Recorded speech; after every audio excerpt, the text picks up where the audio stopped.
All right, let's talk about something that's a huge deal for any Canadian business looking to grow: equipment financing. How do you get the money you need for the gear that's going to take you to the next level? We're going to break it all down for you step by step. So let's dive right in. So, does this sound familiar? You've got your eye on that perfect piece of equipment, the one that could totally change the game for your business.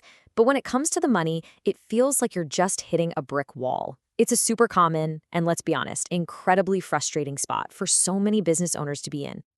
And look, this isn't just some abstract idea, this is real life. We pulled this quote from a small business owner on Reddit who's right in the thick of it. Most banks are saying no. You hear that and you feel that, right?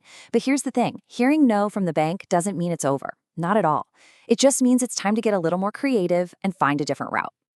Okay, so our journey starts here, understanding your financing options. This is really the starting line. Let's get the lay of the land and figure out what we're even talking about.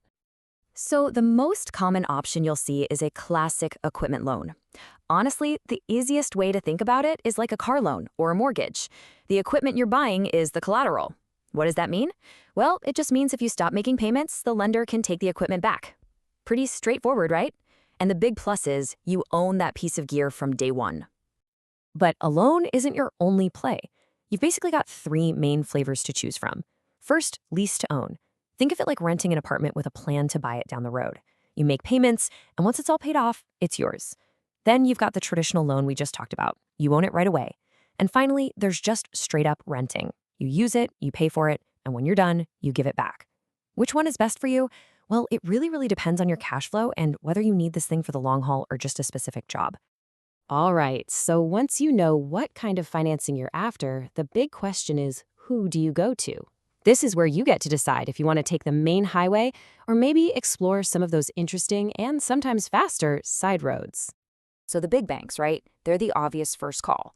And yeah, they'll probably have the best interest rates, but, and this is a big but, they're slow and they want to see perfect credit. On the flip side, you've got alternative lenders and brokers. They're way more flexible, they can work with less than perfect credit, and they move fast. Honestly, one of the biggest mistakes business owners make is just automatically going to their main bank without even looking at these other options. You could be leaving a much better deal on the table. And when we say alternative, we're talking about a whole ecosystem of options out there. It's not just one thing. You've got companies like Swoop Funding that really specialize in this stuff. You've got digital first places like QuickFi that can literally approve you in 3 minutes flat. And then there are brokers like Armada Credit Group who can connect you with lenders that get that your business is seasonal and can offer payment plans that actually make sense for you. The variety is just huge. So, if there's one thing you take away from this section, please let it be this: shop around. Seriously, don't just take the first offer that comes your way. Get at least 2, preferably 3 quotes from different places: banks, brokers, whoever. It is the only way you'll know for sure that you're getting the best deal for your business. Okay, let's talk about a serious game changer. I like to call it the government funding shortcut. This is a massive strategic advantage that, frankly, way too many businesses completely overlook. And we're not just talking about more loans here. We're talking about grants and tax credits, basically money you don't have to pay back.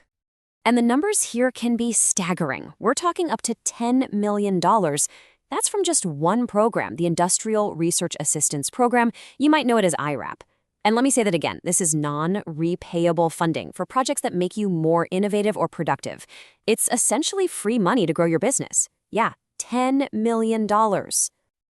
And IRAP is just the tip of the iceberg. The real magic happens when you realize you can combine these programs. Think about it like this. You can use the SR&D program to get huge tax credits for your R&D. Then you can tap into CanExport SMEs to help you start selling in a new country. And then you can use the Canada Job Grant to cover the costs of training your team on all the new stuff you're doing. See what I mean? You're not just funding one piece of equipment, you're stacking these programs to fund your entire growth plan. All right, before you even think about filling out an application, we need to do what we're calling the pre-trip inspection. This is absolutely critical. Getting your house in order now is probably the single biggest thing you can do to turn a potential no into a definite yes. And hey, don't just take my word for it. Listen to Andrew Del Buga. He's a VP over at Stride Capital. He says one of the biggest mistakes they see is just companies not having their financials sorted out. Lenders need to see clean, professional numbers. If you try to cut corners here, I promise you it's going to cost you, either in wasted time or worse, in a much higher interest rate. So here's your checklist. It's simple. Step 1, get your financials in order. And please hire a pro, a CPA, a good bookkeeper. This is not the time for DIY accounting. Step 2, know your credit score. Cold. It's one of the very first things they're going to check. And step 3, if that score needs some work, you need to start, well, yesterday.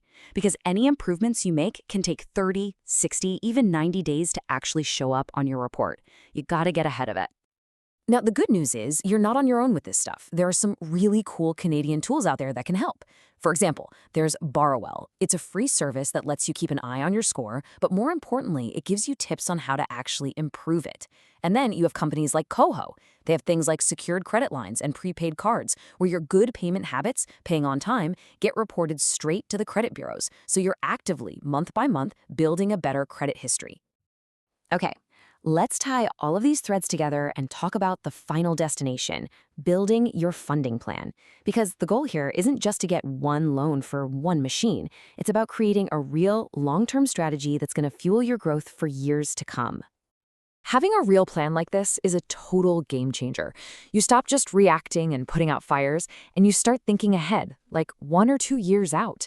Imagine this. You use a government grant to kickstart your R&D. Then you get a loan for the new equipment you developed.